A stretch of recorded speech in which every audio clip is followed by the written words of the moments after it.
আসসালামাইকুম। আজকে আমি বাদামগুলা একটু ভাজিয়ে নিলাম। এগুলো আমি কাঁচা বাদাম আনাইছি বাজার থেকে, এখন ভাজিয়ে ভাজিয়ে খাবো কম কম করে। আরেকটু হবে চুলা কমায় রাখছি।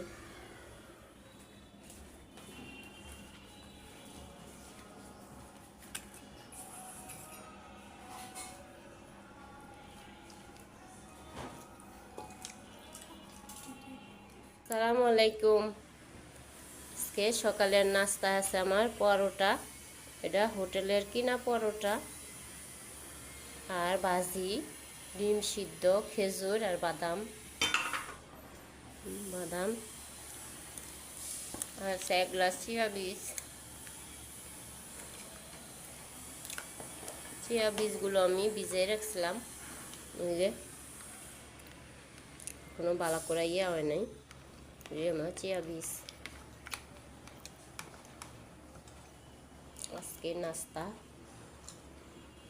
রুটি, খেজুর, ডিম সিদ্ধ তোরা খাইছত না? হ্যাঁ,